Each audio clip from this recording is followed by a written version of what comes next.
I still recall the precise noise of the pen, the one I never got to employ. 2.9 billion rested on the desk. The Defense Department agreement. My life's creation. 7 years of continual effort. Programming that could forecast military engagements before they transpired. I was 20 minutes from affixing my signature. Then he entered. Mary, the technology protégé, my replacement. I watched them clasp her hand. The very individuals who had celebrated me the prior evening. Their grins practiced, their eyes apprehensive. I stood there paralyzed, my name already removed from the display board, when the principal official attempted to rationalize something about corporate reorganization, new leadership, and a shift in strategic focus. I offered no dissent. I simply looked at Mary, calm, composed, and uttered 4 words that froze the atmosphere. "You will regret this." She smiled like a child who believed they had prevailed. I first encountered Mary 2 years ago. At that time, she was merely another university dropout with excessive self-assurance and insufficient experience. I brought her onto Ether Systems, gave her a seat beside me, instructed her on how to refine code rather than force solutions. She called me her instructor, claiming I was the reason she grasped that brilliance required discipline. I trusted her. That was my initial error. She began remaining late, inquiring about my Defense Department prototype project Artemis. I didn't object. Curiosity was the foundation of my success. What I failed to perceive was the scheme she was constructing in my absence. The indicators were minor. My protected files were accessed at unusual times, subtle alterations in the simulation outputs. So minimal they appeared to be mere improvements. She started referring to our operation as her system during investor briefings. I dismissed it with a laugh. Then came the formal dinner, the Ether board a toast to what lay ahead. They granted her the prominence, and she seized it along with my slides, my terminology, my design word for word. I remember the applause, the sound of my own heart dominating the noise. When I confronted her afterwards, she simply replied, "You educated me in everything.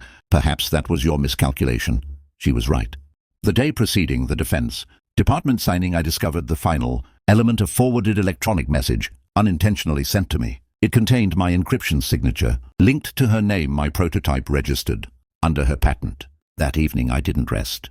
I didn't erupt. I didn't shed tears. I formulated a strategy. The first action was straightforward. Control what they could not see. Ether's digital infrastructure was founded upon my design, intricate, encrypted, and self-regulating. I had authored a hidden line of code, a contingency intended for sabotage defense. Ironically, it was created to shield the corporation from intellectual theft. It activated when ownership credentials transferred without proper authorization.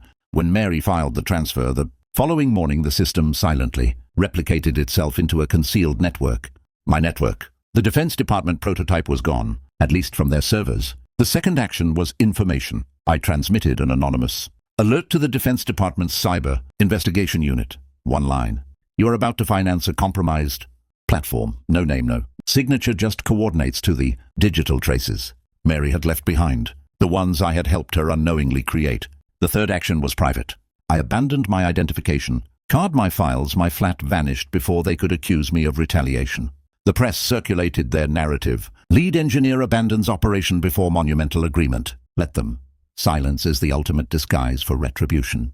The next morning, Mary stood before the Defense Department panel boasting about predictive combat. AI asserting ownership of technology she barely comprehended. She must have felt unbeatable until the system began eroding itself. The code loops became overloaded. The neural predictor produced erroneous coordinates, friendly fire sectors misidentified.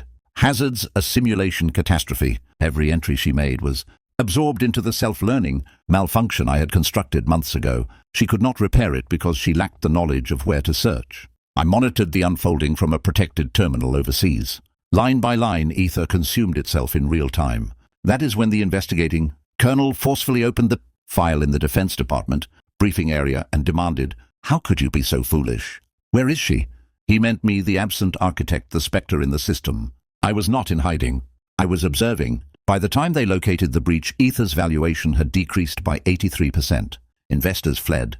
Mary's accounts were frozen under inquiry. The patent under her name was annulled pending a fraud investigation. She became silent after that. No public statement, no apology. I heard rumors she tried to re-establish herself, but no one would finance her again. The prodigy who collapsed faster than she ascended. And I also rebuilt quietly under a new identity. A modest firm, nothing extravagant. But this time I kept everything distributed, untouchable. The same colonel who once shouted now refers to me as Consultant X. They still do not know it is me. They do not need to. Do I regret it? No.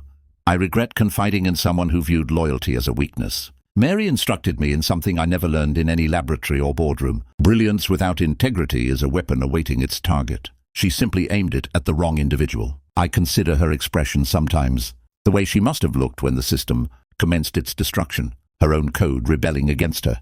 Perhaps she understood too late that every optimization she added was a switch I had already embedded. I never desired vengeance. Not initially.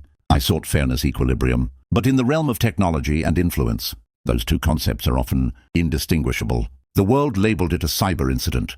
She called it a betrayal. I call it equilibrium restored. People like Mary believe they can outmaneuver the ones who engineered the system. But here is the reality. We don't construct systems. We build traps that resemble them. And when arrogance enters, we simply wait. Because retribution, like effective code, does not require updates. It only needs execution.